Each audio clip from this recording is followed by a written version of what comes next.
बिस्मिल्लाहिर्रहमानिर्रहीम। अस्सलामु अलैकुम viewers, welcome back to our YouTube channel learning with Shah. Students, आज हम बायोलॉजी का topic linkage of biology with other field of science पढ़ने जा रहे हैं। ये हमारे फर्स्ट चैप्टर का सेकंड टॉपिक है।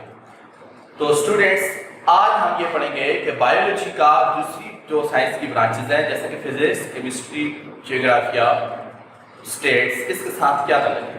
तो स्टूडेंट्स, मैं आपको ये बताऊं कि अगर बायोलॉजी को अगर दूसरी साइंस से इलादा नहीं किया जा सकता, इसका जदीद दौर में अगर देखा जाए तो दूसरी साइंस के साथ बहुत गहरा ताल्लुक है।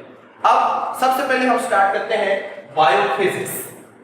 बायोफिजिक्स जो है, चूंकि स्टूडेंट्स आप पता है बायो में लाइफ एंड फिजिक्स जो है ये वर्ड जो है ये फिजिक्स से डिराइव है, जिससे मतलब होते हैं नेचुरल थिंग्स। अब जिस्म के अंदर डिफरेंट बायोलॉजिकल प्रोसेसेस हो रहे हैं, लिविंग ऑर्गेनिज्म के अंदर हो रहे हैं, फोटोसिंथेसिस का प्रोसेस हो रहा है, हम देख रहे हैं, हम सुन रहे हैं। तो ये डिफरेंट प्रोसेसेस जो हैं ये फिजिक्स के रूल को कहीं ना कहीं फॉलो कर रहे हैं। तो अगर हम इसकी तारीफ करें, अगर ये बायोफिजिक्स क्या है तो क्या है, the study of different biological processes occurring in organism using the principles and techniques of physics is called biophysics। यानी जितने भी लिविंग ऑर्गेनिज्म के अंदर बायोलॉजिकल प्रोसेसेस हो रहे हैं वो कहीं ना कहीं फिजिक्स के प्रिंसिपल को और फिजिक्स के रूल्स जो है वहां पर अप्लाई हो रहे हैं, और वो नेचुरल, ये प्रोसेस तो नेचुरल है। तो इसलिए ये बायोफिजिक्स है। इसकी ओवरऑल अगर डेफिनेशन देखें तो the study of different biological processes occurring in the organism using the principles and techniques of physics is biophysics। अब बायोफिजिक्स जो है ये इंटरडिसिप्लिनरी स्टडी है फिजिक्स और बायोलॉजी की। ये एक ब्रिज है बायो और फिजिक्स के दरमियान। अब देखें, the reception of light rays and image formation by eyes. अब ये तो कुदरती तौर पर हम देखें लाइट चीजों पर रिफ्लेक्ट हो रही है, फिर लेंस के लिए रिफ्लेक्शन हो रही है, फिर जो है इमेज फॉर्मेशन हो रही है। अब इसको यहाँ पर बायो के रूल्स को, जो नेचुरल रूल्स थे जो उनको इस्तेमाल करते हुए जो है वो पिन होल कैमरा, इसी तरह जदीद कैमरास जो हैं वो बनाए गए हैं। इसी तरह फिजिक्स के अंदर अगर देखें जितने भी इसका जो है एक्स-रेज हैं, मुख्तलिफ किस्म की लेजर जो है उनके जरिए ऑपरेशन किया जा रहा है। लिथोट्रिप्सी एक जदीद तरीका है, आप नेक्स्ट क्लास में पढ़ेंगे। उसकी वजह से किडनी स्टोन को तोड़ा जाता है। मुख्तलिफ इस वक्त मेडिकल के अंदर टूल्स जदीद टेक्नोलॉजी के ऊपर इस्तेमाल करते हुए बनाए गए हैं, मुख्तलिफ कैमरास बनाए गए हैं, मुख्तलिफ MRI CT स्कैन हो रहे हैं। अब ये सारे इसके पीछे फिजिक्स है, लेकिन ये किसके लिए हो रहे हैं, ये लिविंग ऑर्गेनिज्म के लिए हो रहे हैं। ये उनकी इंसानों के लिए, मुख्तलिफ जानदारों के इलाज के लिए इस्तेमाल हो रहे हैं। तो ये मेडिकल के अंदर देखें और मुख्तलिफ इस वक्त देखें तो बायोलॉजी के यानी जानदारों के लिए इस्तेमाल हो रहे हैं, जानदारों की स्टडी के लिए इस्तेमाल हो रहे हैं। मुख्तलिफ केमिकल एक्सट्रैक्शन जो है उनके लिए मुख्तलिफ मशीनरीज जो है वो बन रही है। तो ये सारे जो है इसके पीछे फिजिक्स है। इसके अलावा देखें तो हम मूवमेंट कर रहे हैं, हम चीजों को उठा रहे हैं, तो movement of muscles and bone. अब ये लीवर के प्रिंसिपल है, जिस तरह जो है उसमें वेट होता है, फुलक्रम होती है, एफर्ट्स होती है, तो इस तरह आप चीजों को उठाते हैं, बैलेंस रखते हैं। तो ये सारे का सारा यहाँ पर भी देखें तो ये लोड है फॉर एग्जांपल, तो इसके देखें ये फुलक्रम और इस तरह मसल्स जो है ये एफर्ट्स फोर्स का काम कर रहे हैं। तो ये भी है लीवर के प्रिंसिपल को इस्तेमाल कर रहे हैं। तो स्टूडेंट्स जो है बायो और फिजिक्स के जो है दरमियान जो ब्रिज है ये बायोफिजिक्स, और ये इंटरडिसिप्लिनरी स्टडी है बिटवीन बायो एंड फिजिक्स। अब हम पढ़ते हैं स्टूडेंट्स इसके बाद बायोकेमिस्ट्री। बायोकेमिस्ट्री इसकी डेफिनेशन क्या है, study of chemical components and chemical processes that occur in living organism. Students, मैं आपको ये बात बताता चलूं कि हमने बायोलॉजिकल लेवल ऑफ ऑर्गेनाइजेशन में अगर देखें तो प्रीवियस जो है क्लासेस में आपने पढ़ा है कि सेल, फिर सेल डिफरेंट सेल कंबाइन होते हैं तो वो बनाते हैं टिश्यूज और डिफरेंट टिश्यूज, ऑर्गन और फिर ऑर्गन सिस्टम। लेकिन अगर देखा जाए तो सेल से पीछे हम चले जाएं तो बायोलॉजिकल लेवल ऑफ ऑर्गेनाइजेशन में सेल के अंदर ऑर्गेनेली होती है। अब वो ऑर्गेनेली किससे बनती है, वो मॉलिक्यूल से बनती है, और वो किससे बनते हैं, वो एटम और सब एटॉमिक पार्टिकल। अब जानदारों के अंदर अगर देखा जाए तो जानदारों का जो ये सारे लिविंग मैटर है ये भी डिफरेंट एलिमेंट से बना है, और वो एलिमेंट जो इस स्ट्रक्चर में इन्वॉल्व हैं, सेल के अंदर जो मॉलिक्यूल बना रहे हैं, बायो मॉलिक्यूल बना रहे हैं, ऑर्गेनेली उनसे ऑर्गेनेली बन रही है, फिर एक सेल, तो वो 16 काइंड ऑफ एलिमेंट है, उनको कहते हैं बायो एलिमेंट। और वो जो है कुछ ज्यादा मिकदार में है, कुछ कम है, तो वो जो ज्यादा है उनको कहते हैं मेजर एलिमेंट। तो वो कौन कौन से है, मैं यहाँ पर ये लिख रहा हूँ। तो वो है oxygen, carbon, hydrogen, nitrogen, calcium and phosphorus. ये जो है ये बायो एलिमेंट में ये 6 जो है ये सबसे ज्यादा मिकदार में ये जो एक सेल का प्रोटोप्लाज्म है उसमें ये 6 जो है ये 99% ऑफ प्रोटोप्लाज्म ये बनाते हैं। तो अब ये एलिमेंट है, अब ये फिर मिलते हैं, ये मिलकर मॉलिक्यूल बनाते हैं, बायो मॉलिक्यूल। फिर इसी तरह अब अगर देखा जाए तो ये क्या है, ये एलिमेंट हम पढ़ रहे हैं, स्ट्रक्चर पढ़ रहे थे, बायोकेमिस्ट्री।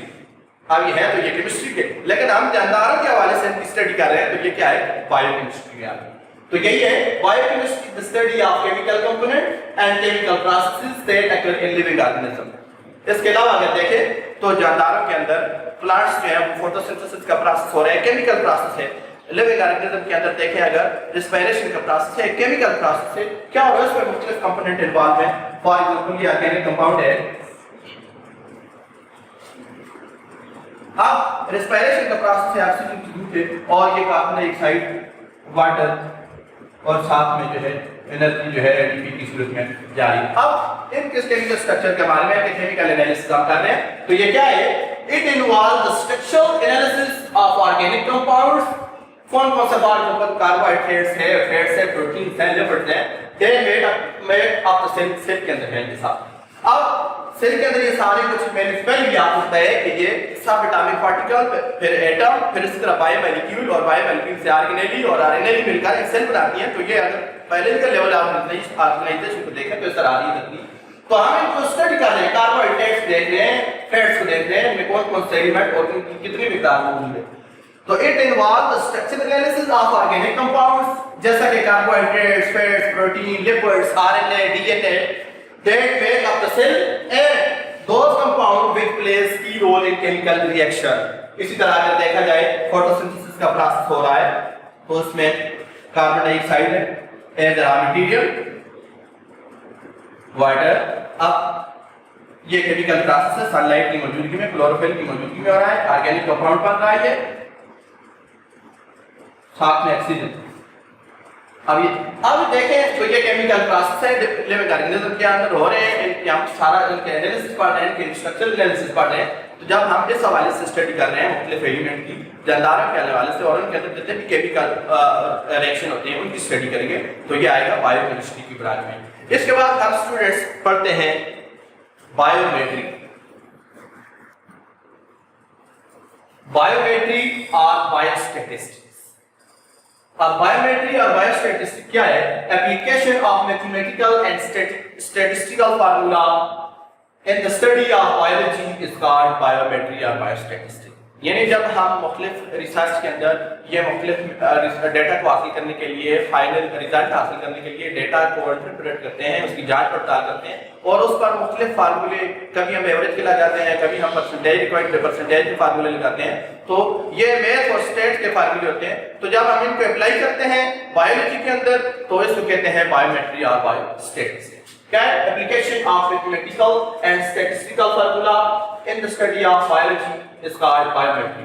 अब बायोमेट्री जो है मोस्टली यूज होती है एनालाइज रिसर्च डेटा, किस लिए, ताकि हम उससे मतलूबा रिजल्ट हासिल कर सकें।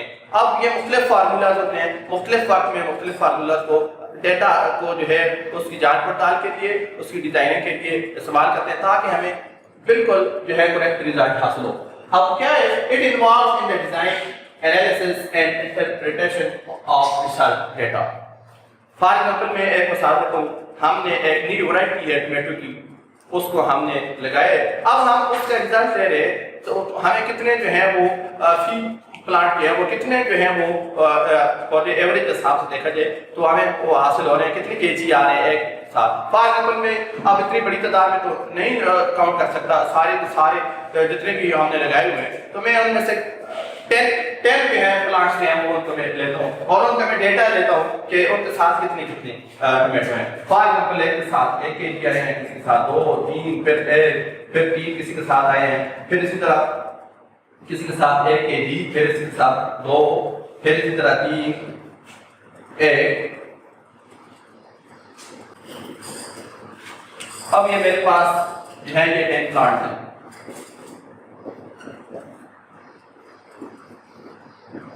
अब मैं देखता हूँ कि ये टोटल कितना आ रहा है, 4, 5, 6, 7, 8, 9, 10,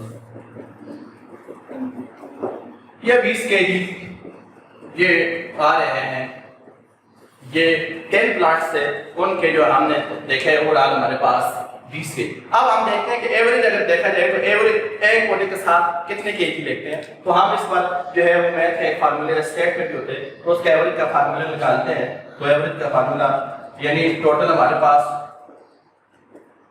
टोटल केजी में डिवाइडेड बाय टोटल प्लांट। तो हमारे पास 20 केजी जो है वो टोटल था। अब टोटल प्लांट्स जो थे वो 10 प्लांट्स के साथ था।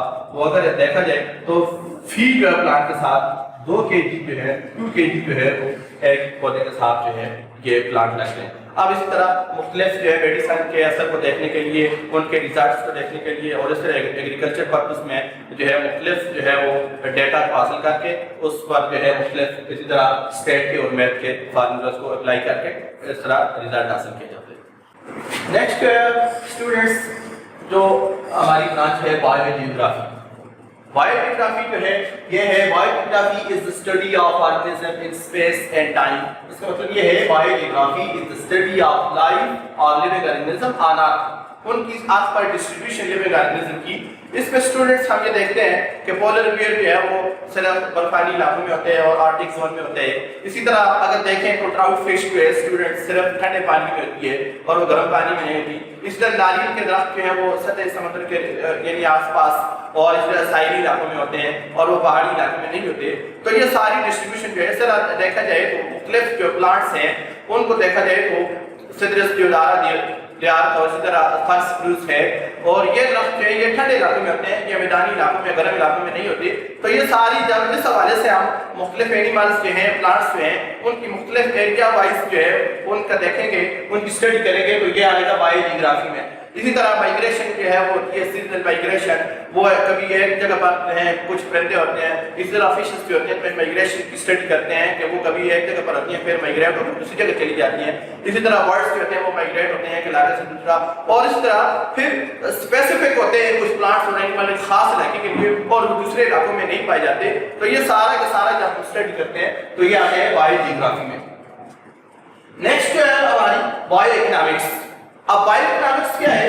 It is the study of plants and animal from the economic points of view. कैसे? आपको पता है कि किसी भी मुल्क में प्लांट्स और एनिमल जो हैं वो मुल्क की माशात में अहम किरदार अदा करते हैं। अगर उनको कोई बीमारी हो जाती है तो वो इकोनॉमिकली जो है वो मुल्क को बहुत नुकसान होते हैं। और इसी तरह देखें अगर मुख्तलिफ साइंटिस्ट जो हैं वो क्या करते हैं, bio economic scientist calculate and compare the cost and profit of biological product. For example एक जो न्यू वैरायटी के क्रॉप्स की वो लॉन्च कर रहे हैं तो उसमें वो देखेंगे कि इसमें हमें कितना जो है वो कास्ट है और इसका हमें प्रॉफिट कितना आ रहा है। इसी तरह मुख्तलिफ डिजीजेस जो है उनकी वजह से, जैसे कि प्लांट्स और एनिमल के हमने पहले पढ़ा है, इनकी वजह से मुख्तलिफ जो है इकोनॉमिक्स के लिहाज से देखा जाए उनकी इकोनॉमिकल लिहाज से तो वो जो है वो मुल्क को बहुत नुकसान होता है।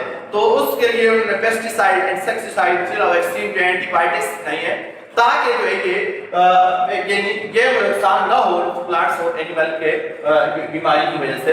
तो आप जो है ये सारा इसमें देखते हैं, वो मुख्तलिफ प्रॉफिट को भी देखते हैं, उसमें कास्ट कितना आता है उसको भी देखते हैं। तो ये सारी चीजें कैलकुलेट करते हैं बायो इकोनॉमिक्स में। यही तो ओवरऑल अगर देखा जाए तो बायो इकोनॉमिक्स क्या है? It is the study of plants and animal our life from the economic point of view.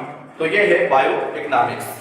Student ये था हमारा linkage of wealth with other field of science.